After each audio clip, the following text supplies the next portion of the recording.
కర్నూలు జిల్లా హోలాగుంద అలాగే హోలహర్వి మండలాల్లో AP food commission chairman Vijay Pratap Reddy వరుసగా ఆకస్మికంగా తనిఖీలు నిర్వహించారు. కేజీబీవీ హాస్టళ్లు, ప్రభుత్వ ఉన్నత పాఠశాలలు, అలాగే అంగన్వాడీ కేంద్రాలు, అలాగే ప్రజా పంపిణీ వ్యవస్థ దుకాణాలను కూడా క్షుణ్ణంగా పరిశీలించారు. ఇక హోలగుంద కేజీబీవీ జెడ్పీ ఉన్నత పాఠశాలల్లో మధ్యాహ్న భోజన పథకం అమలును ఆయన పరిశీలించారు. ఇక బంటసాల పరిశుభ్రత, ఆహార నిల్వలు, నిత్యావసర సరుకులు నాణ్యతను తనిఖీ చేశారు. ఇక హాస్టళ్లలో అందుతున్నటువంటి భోజనం, అలాగే రుచి, నాణ్యత, వసతి సౌకర్యాలపై కూడా విద్యార్థులతో నేరుగా మాట్లాడి వివరాలు అడిగి తెలుసుకున్నారు ఆయన. ఇక రేషన్ దుకాణాలను తనిఖీ చేసి ప్రజలకు ప్రభుత్వం నిర్దేశించినటువంటి నిబంధనల ప్రకారమే నాణ్యమైనటువంటి సరుకులను పారదర్శకంగా ఎలాంటి ఇబ్బందులు లేకుండా పంపిణీ చేయాలంటూ డీలర్లను ఆదేశించారు.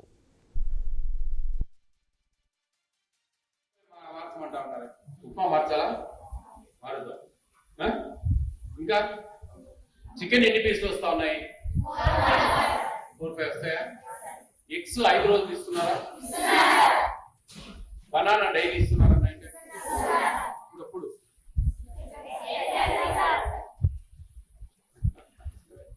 చెప్పర్లే, ఇక్కడ ఇంతమంది ముందు అడిగితే చెప్పరు, మామూలే.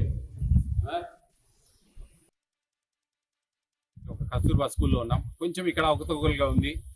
కొంచెం సరిగా మా నాలెడ్జ్ ప్రకారం, మా తనిఖీల ప్రకారం కొంచెం డిసప్పాయింట్మెంట్ ఇక్కడ. యాక్చువల్లీ ఎగ్ సైజ్ అన్సైజ్ ఉన్నాయి బాగా. కొంచెం ఒక 62 ఎగ్స్ ఎక్స్ట్రా ఉన్నాయి. ఒక 20 kg రైస్ తక్కువ ఉన్నాయి.